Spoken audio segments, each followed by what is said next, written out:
Hey, we're back with the SPC picks for the week. Jumping right into it, the biggest game of the week in the SPC.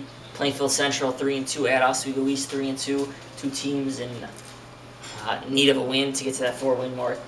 Who's going to do it? I still haven't seen Oswego East show that they can compete in conference ever in a year. So I just don't think they're going to do it this year. I said Central was my favorites before the season.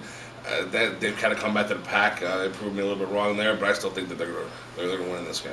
Yeah, Oswego East, they got smoked by Oswego, not a surprise. They got smoked by Plainfield East, a surprise, and they somehow managed to beat Plainfield South. But I don't see it getting done here. Plainfield Central is hungry. They know they need this win, and they want to get back to the playoffs.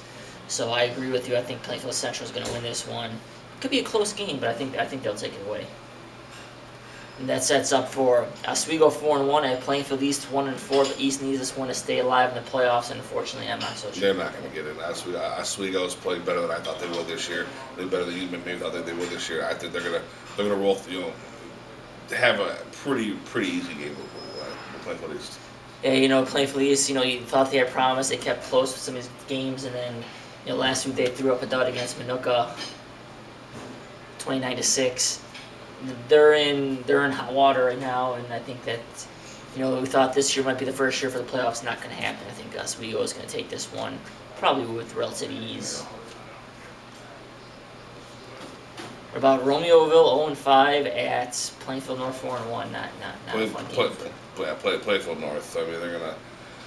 Romeoville went back to the I formation, so they're doing some things kind of like Minooka did. They're doing some things to get more, in a better position to win. Caleb Bailey, a defender, has shown he has some speed out of that eye and can run the ball a little bit.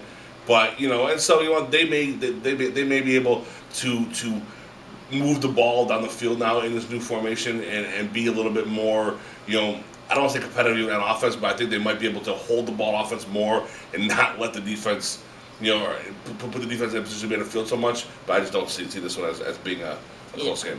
Plainfield North really looked. I know Coach Kane and the players said that, they're not going to look ahead of this game, but they're high school kids. Right. I don't care if you're seniors, juniors. Chances are you're probably looking ahead a little bit because I believe it's Oswego they have. I think they have Oswego and Minooka next 2 weeks. Right. So they actually, in my mind, they get really lucky here that after playing 3 Plainfield schools, they get Romeoville here. Because any other team in the conference, I think, after those 3 Plainfield teams, you get Oswego, you get Minooka, you get Oswego East even, and that could be a little trap game. But getting Romeoville, I don't think they need to have their A game or even B game to win this game. They could probably get away with their C game. And that's not offensive to Romeoville, but Plainfield North's that good, and Romeoville is struggling. And so Plainfield North's going to take this one. I wouldn't be surprised though early on if it maybe stays a little close. Homecoming night, those kind of festivities. Maybe stays close early, but I think the depth of Plainfield North and size will take advantage of them by the end of it. Sure.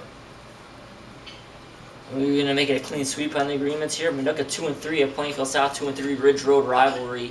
Actually, it's a pretty big game too. The winner staying in the playoff hunt.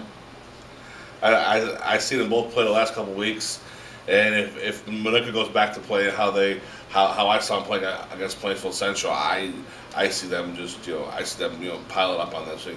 Maybe Plainfield South barely hung in with Romeoville. Cotchrock had a great game. You're not going to run like that. You're not going to run up the middle like that. I mean, basically, I think Caleb Bailey made every tackle in that game because there's nobody else who was stopping him, and you're not going to have that luxury against, a Minooka defense. And I think Minooka's going to win this game pretty, by at least 2 touchdowns. Yeah. This is turned into a huge rivalry down Ridge Road. It has had a lot of implications the past couple of years. This year, another implication. Minooka is just red hot right now. Yeah. They are red hot. And they're a dangerous team right now. They could legitimately go 6-3. At the worst, I think they're going to go 5-4. I think they will sneak into the playoffs at the worst. And they've had tough teams. They played tough opponents. They played Oswego and Morris, undefeated Morris, and 1-loss Providence. They're battle tested. They're ready to go. I think Plainfield South can keep this close. Plainfield South has kept these games close, but they just haven't had enough. I mean, they stayed in with Bolingbrook even, but they just don't have the juice to get it done. I think Minooka will pull away at the end of the game for this win. we both agree on all 4 picks. Let's see if we are 4-0 or 0-4 or whatever the case may be. But stay tuned, and we'll bring you some more conference picks.